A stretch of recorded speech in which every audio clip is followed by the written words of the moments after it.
दवा मामलों के एक्सपर्ट और brand protection services private limited के पूर्व मैनेजिंग डायरेक्टर मुस्तफा हुसैन ने कहा है कि कोई ना लड़े तो भी कोई बात नहीं, सब पता है। ड्रग डिपार्टमेंट की चुप्पी को भी जानता हूं, लेकिन अकेले हम लड़ेंगे।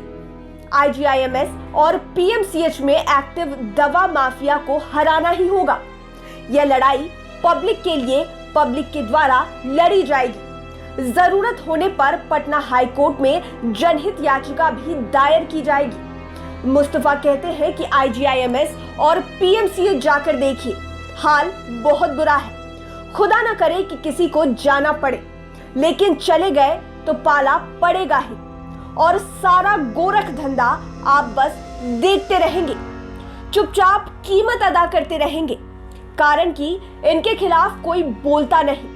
डॉक्टर से लेकर दवा दुकानदार और ड्रग डिपार्टमेंट की साठगांठ है। वे कहते हैं कि जैसे ही इन अस्पतालों में आप या आपका कोई परिजन भर्ती होता है, दवा माफिया पीछे लग जाता है।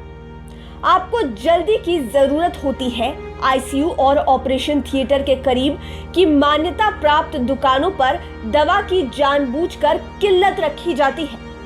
दूर की दुकान पर जाने में वक्त लगता है, फिर डॉक्टर भी ऐसा ही पुर्जा लिखते हैं जिसमें कोई ना कोई दवा भी होगी जो सिर्फ दलाल दुकानों में ही मिलेंगी। जेनरिक दवाओं को कोई लिखना ही नहीं चाहता।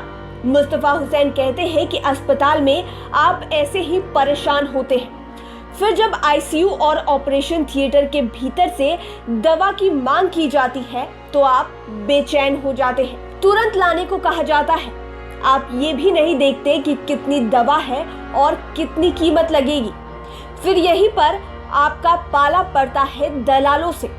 IGIMS में आपने ऐसे भी देखा होगा कि दीवारों के पीछे दवा दुकानें खोलकर रखी गई हैं। इनमें से कईयों के पास तो लाइसेंस भी नहीं है। अब ये दलाल कहते हैं कि लाइए, आपकी दवा ला देते हैं, कुछ डिस्काउंट भी मिल जाएगा। आप हड़बड़ी में होते हैं, फिर छूट की लालच में फंसते हैं। थोड़ी देर बाद ही दलाल दवा लेकर आता है।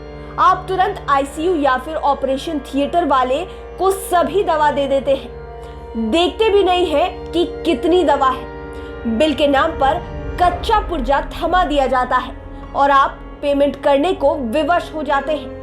मुस्तफा कहते हैं कि इसके पीछे बहुत बड़ा खेल है, असली नकली का भी चक्कर है।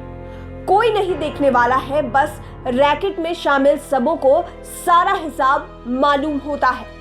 मुस्तफा हुसैन कहते हैं कि आगे की लड़ाई के बाबत उन्होंने इस बात के सबूत जुटाए हैं कि प्रोपेगेंडा कंपनियों की महंगी दवा भी लिखी मंगाई जा रही है। ऐसा करना परेशान मरीजों के खून चूस लेने जैसा है और ये अपराध भी है। इसे रोकना ही होगा। दवा की वापसी का आंतरिक रास्ता भी मालूम हो रहा है। वे कह रहे हैं कि सारे सबूत के बाद वे इस मुद्दे पर लड़ेंगे, सबों को बेनकाब करेंगे। कोई लड़े न लड़े, लेकिन आम जनता के लिए हम जरूर लड़ेंगे। लाइव सिटीज की डेस्क रिपोर्ट।